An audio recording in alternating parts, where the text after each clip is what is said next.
ఓం నమః శివాయ. ఓం నమో నారాయణాయ. నరదృష్టి కర్మ, సంచిత కర్మ, ప్రారబ్ధ కర్మ, ఆగమిక కర్మ, దగ్ధ నివారణ, తులాభార కాళభైరవాయ నమో నమః. ఓం వక్రతుండ మహాకాయ కోటి సూర్య సమప్రభ నిర్విఘ్నం కురు మే దేవ సర్వకార్యేషు సర్వదా. హరి ఓం. మా ఛానల్కి స్వాగతం. చూస్తున్న వీక్షకులకు, ప్రేక్షకులకు, ప్రియ కాళభైరవ భగవద్బంధులకి స్వాగతం పలుకుతూ అందరికీ ముందస్తుగా వినాయక చవితి పండుగ శుభాకాంక్షలు. మనం ఆది పూజ్య మహాగణాధిపతి. మనం ఏ పూజను ప్రారంభించినా గణపతి స్వామికి పూజ చేసుకుంటాం కనుక భాద్రపద మాస శుద్ధ చవితి వినాయక చవితి కనుక మనమందరము గణపతి స్వామి యొక్క పూజ చేద్దాం. కలుషితములైనటువంటి వినాయకుని పూజ చేద్దాం. మట్టి గణపైకి పూజ చేసుకుందాం. పర్యావరణాన్ని రక్షించుకునే బాధ్యత మనందరిపైన ఉంది కనుక వీలైనంత వరకు మనము జల జీవరాశులను, చెరువులను కాపాడుకునే మానవ ప్రయత్నం చేద్దాం. రాబోయే రోజుల్లో కలుషితములైనటువంటి నీటిని, చెరువులను కాపాడుకునే ఇది మనందరి బాధ్యతగా భావిద్దాం. 1/9/2024 నుండి 30/9/2024 వరకు పుట్టినటువంటి వారందరికీ కూడా ముందస్తుగా జన్మదిన శుభాకాంక్షలు. గతంలో వివాహం చేసుకున్న వారికి వివాహ వార్షికోత్సవ శుభాకాంక్షలు. ద్వాదశ రాశుల్లో గ్రహ గమనాల్ని ఒకసారి వీక్షింపచేద్దాం. వృషభ రాశిలో గురువు శత్రుస్థాన సంచార స్థితి, మిథున రాశిలో కుజ భగవానుడు సంచార స్థితి, కర్కాటక రాశిలో బుధ భగవానుడు సంచార స్థితి, సింహరాశిలో ఏడాది తర్వాత రవి భగవానుడు సంచార స్థితి, కన్యరాశిలో శుక్రుడు మరియు కేతు సంచార స్థితి, కుంభరాశిలో శని భగవానుడు స్వక్షేత్రకంగా ఉంటూ వక్రగమన సంచార స్థితి, మీనరాశిలో రాహు సంచార స్థితితో ద్వాదశ రాశుల్లో గ్రహ గమనాలు ఈ విధంగా ఉన్నాయి. సింహరాశి వారు సోమవారం అమావాస్య, సోమవతి అమావాస్య, మంగళవారం అమావాస్య, కాళ అమావాస్య సందర్భంగా ఎలాంటి విధివిధానాలు పాటించాలో ఈ వీడియోలో సవివరంగా సంపూర్ణంగా తెలుసుకుందాం. సింహరాశిలో ఏ నక్షత్రాలు వస్తాయనగా మఖా నక్షత్రంలోని 4 పాదాలు, ఉబ్బా నక్షత్రం 4 పాదాలు, ఉత్తరా నక్షత్రంలోని 1 పాదం కలిపితే సింహరాశి అవ్వడం జరుగుతుంది. అలాగనే చాలామందికి పుట్టినటువంటి కాల సమయంలో డేటా ఆఫ్ బర్త్లో లేనటువంటి కారణం వలన పేరు యొక్క మొదటి అక్షరాన్ని అనుసరిస్తూ ఆ రాశిని తెలుసుకునే ప్రయత్నం చేద్దాం. మా, మీ, ము, మే, మో, టా, టీ, టు, టే అక్షరాల వారందరూ కూడా సింహరాశి జాతకులే. సింహరాశి యొక్క అధిపతి రవి. వీరికి విశేషమైనటువంటి నరదృష్టి, శత్రు ప్రభావం అధికంగా ఉండడం, ఈ రాశిలో ఉండబడినటువంటి నక్షత్రం మఖా నక్షత్రం రోజు సోమవారం రావడము, ఆ తదుపరి నక్షత్రం పుబ్బా నక్షత్రం సింహరాశిలోనే ఉంటుంది.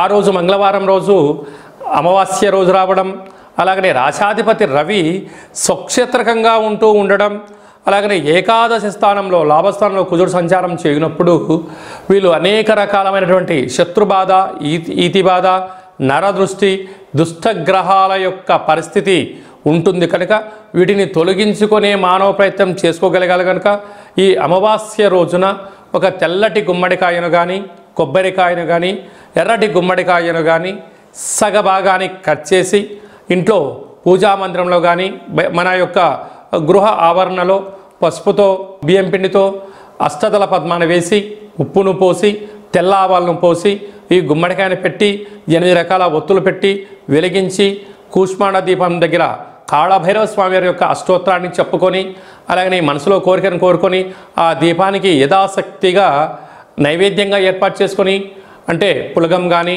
దద్దోజనం కానీ, చక్కెర పొంగలి కానీ, అటుకులు బెల్లం లాంటివి నైవేద్యంగా ఏర్పాటు చేసి ఈ యొక్క దీపాన్ని, ఈ యొక్క ప్రసాదాన్ని చాకలి వాళ్లకు దానం చేయగలిగినట్లయితే అద్భుతమైనటువంటి అదృష్టం సింహరాశి వారి సొంతం అని చెప్పి గమనించాలి.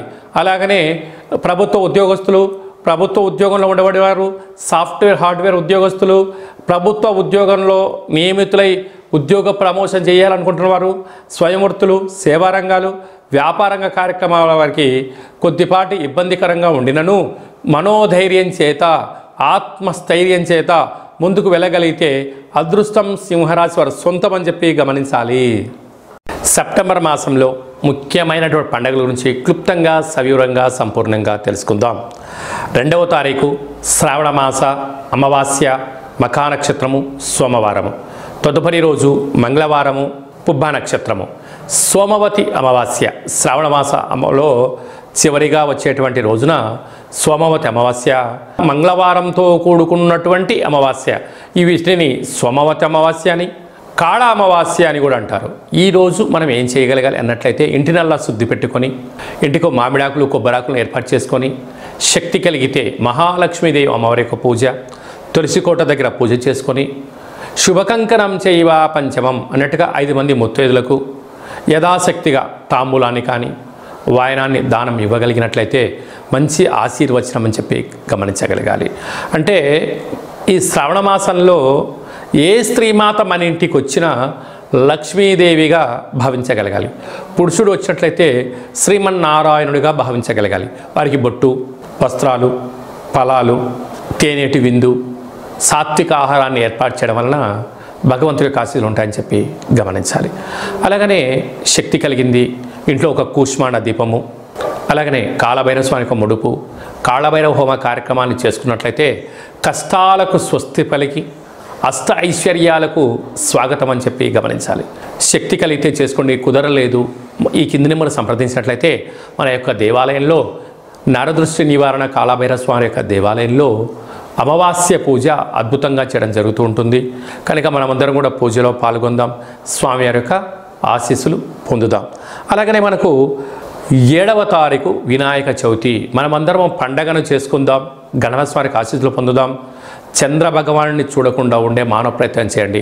పరిసర ప్రభావంతో చంద్రుని చూసినట్లయితే ఈ కింది నెంబరు సంప్రదించినట్లయితే మీ గురించి ప్రత్యేకంగా చంద్ర దర్శన నివారణ హోమ కార్యక్రమాన్ని చేయించడం జరుగుతుంది, పూజా కార్యక్రమం చేయించడం జరుగుతుంది.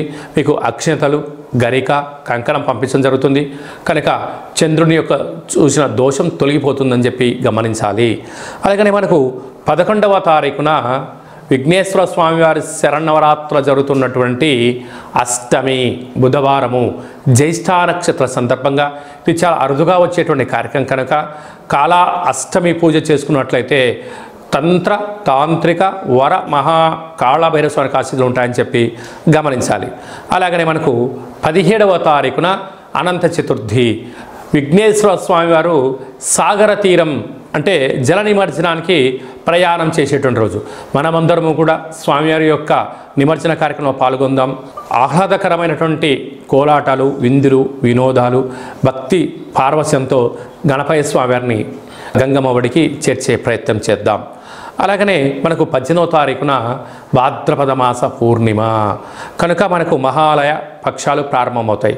అక్కడి నుంచి 15 రోజులు మనకు ఉంటుంది. కనుక మన తాత ముత్తాతలు కానీ తల్లిదండ్రులు కానీ గతించినటువంటి వారు ఎవరైనా ఉన్నట్లయితే వారు ఏ మాసంలో ఏ తిథిలో వాళ్ళు పరమపదింపజేశారో లేకుంటే ఏ రోజు వాళ్ళు పరమపదింపజేశారో ఆ తిథి యందున వారి పేరును స్మరించుకొని వారి యొక్క ఫోటోను ఏర్పాటు చేసుకొని బ్రాహ్మణుని పిలిచి సంకల్పం చెప్పించుకొని స్వయంపాక కార్యక్రమాన్ని ఏర్పాటు చేసుకోవడం, లేదా గోమాతకు ఆహారాన్ని ఏర్పాటు చేయడం, లేదా నదీ తీరంలో వారి పేరుపైన మనము దర్భలు నల్ల నువ్వులను వదిలేయడము, సాధు సంతులకు ఆహారం చేయడము, ఎందుకంటే లేనటువంటి వారికి వారి పేరుపైన వస్త్రదానం చేయగలిగినట్లయితే వారు ఎంతో తృప్తి చెంది వారి యొక్క ఆశీర్వచనం మనకు శ్రీరామ రక్షగా భావించగలగాలి.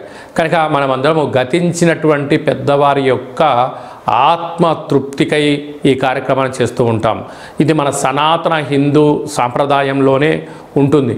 కనుక మనమందరం కూడా మన సాంప్రదాయాన్ని కాపాడుకుందాం, మన పితృదేవతలను ఆశీస్సులు పొందుదాం. మనం వారి యొక్క ఆశీస్సులు పొందినట్లయితే మనకు సర్వత్రా శ్రీరామ రక్ష అని చెప్పి గుర్తుపెట్టుకోగలగాలి. అలాగా మీకు పరిస్థితుల ప్రభావం చేతనో కొన్ని అనివార్య కారణాల వలనో చేయలేని పరిస్థితి ఉన్నట్లయితే ఈ కింది నెంబరు సంప్రదించినట్లయితే మీకు వీడియో కాల్ ద్వారా కార్యక్రమాన్ని చేయించి చూపించి ఈ యొక్క సాధువులకు, సంతువులకు, గోమాతకు వారి పేరుపైన ఏర్పాటు చేయించడం జరుగుతుంది. కనుక ఆసక్తి గలవారు ఈ కింది నెంబర్ సంప్రదించవచ్చు. ఇంకనూ ఈ భాద్రపద మాసంలో మనం విజయం సాధించగలగాలి అన్నట్లయితే ఈ యొక్క పాత్ర, కంచు పాత్ర అంటారు.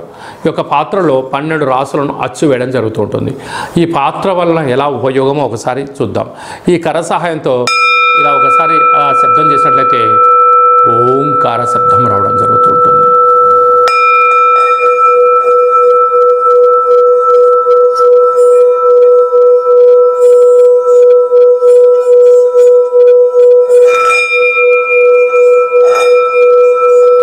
ఈ శబ్ద తరంగాల వల్ల మనిషి ఏదైతే అనుకుంటాడో దాన్ని విజయం సాధించడం, ఉద్యోగంలో వ్యాపారంలో కష్టాలు తొలగిపోవడం, ఇంట్లో ఉండబడే జ్యేష్ఠాదేవి బయటికి వెళ్ళిపోవడం, బయట సంచరిస్తే లక్ష్మీదేవి మనలోకి ఇంట్లోకి రావడం జరుగుతుంటుంది. కనుక ఈ యొక్క అక్షయ పాత్రతో పాటు కాళభైరస్వామి యొక్క పిరమిడు, డాలరు, కంకణము మీకోసం ప్రత్యేకంగా కాళభైరవ హోమాన్ని చేయించడం, 27 రకాల వస్తువులతో దిష్టి తీయించి పంపించడం జరుగుతుంది.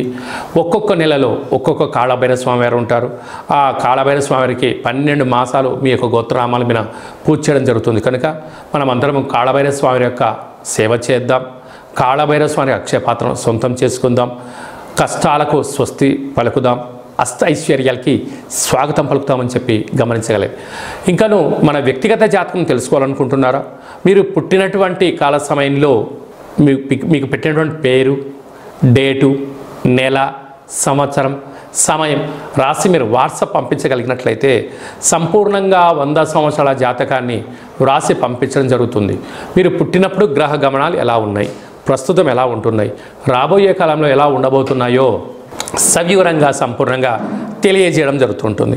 చాలామందికి పుట్టినటువంటి కాల సమయంలో డేటా ఆఫ్ బర్త్లు లేనటువంటి కారణం వలన మీ పేరు యొక్క మొదటి అక్షరాన్ని అనుసరిస్తూ రాశిని తెలియచేస్తూ గవళ ద్వారా అనగా కాళభైరవ ఉపాసన చేత రమణ శాస్త్రం ద్వారా భూత భవిష్యత్ వర్తమానాన్ని తెలియజేయడం జరుగుతుంది. ఆసక్తి గలవారు ఈ కింది నెంబర్ను సంప్రదించి అపాయింట్మెంట్ తీసుకొని సంప్రదించగలరు. వ్యక్తిగత జాతకాన్ని తెలుసుకుందాం. కష్టాలకు పులి స్టాప్ పెట్టుకుందాం. అష్ట ఐశ్వర్యాలకు స్వాగతం పలుకుతాం. ఎప్పుడు మంచి కాలం ఉంది, ఎప్పుడు మంచి కాలం లేదు, ఎప్పుడు ఏది ప్రారంభించాలి, ఎప్పుడు ఏది ప్రారంభించకూడదో మనం తెలుసుకునే మానవ ప్రయత్నం చేద్దాం. భగవంతుడి యొక్క ఆశీస్సులు పొందుదాం.